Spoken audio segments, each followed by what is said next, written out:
Hi guys, Maria, founder of Travelries here. Travelries is on a mission, as many of you know, to make it easier to travel long-term. There's not enough information out there for long-term travelers. All the travel guidance is geared towards vacationers. We are trying to change that so you can take life-changing trips. We are kicking off our YouTube launch with 30 days of 30 travel tips. We are on day 11.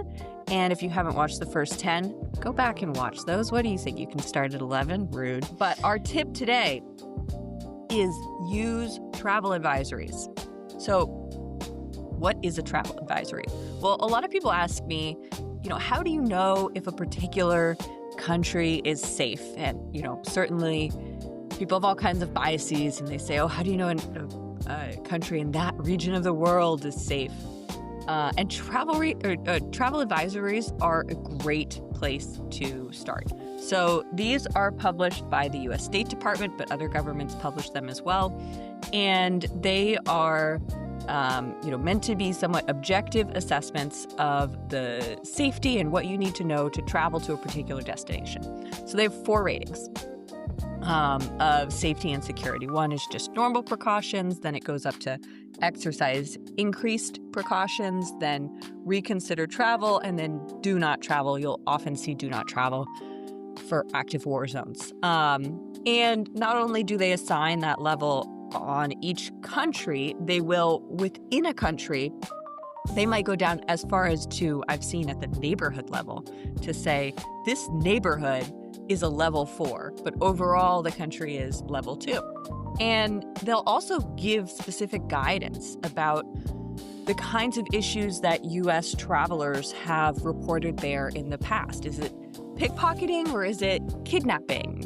Are there concerns about terrorism? So you can really read about the safety.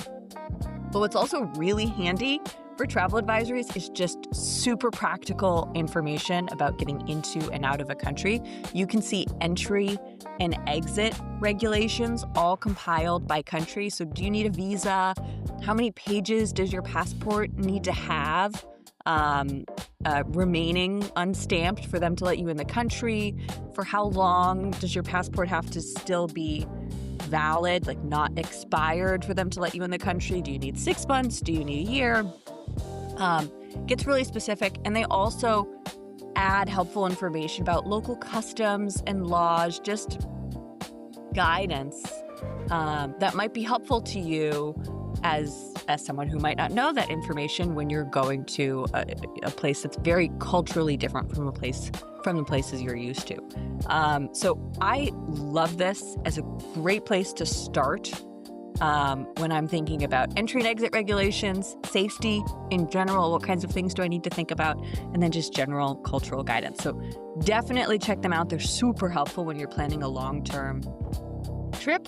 And if you get any pushback from relatives who say, are you sure that country's safe? You can say, well, yeah, the U.S. State Department sure seems to think so. Here's the travel advisory. Guys, this is a new channel. Be sure to like and subscribe. Help support our effort to increase everyone's knowledge about long-term travel, help make it easier for people to do this kind of traveling, to take these life-changing trips. You can follow us here. You can also follow us on Threads, Instagram. We have a Substack. And if you're curious to talk about long-term travel for you specifically, we do plan bespoke trips for people and really help them figure out what kind of life-changing long-term travel do they want to do themselves. You can always book a free consult with us on our website. See you guys tomorrow for tip number 12.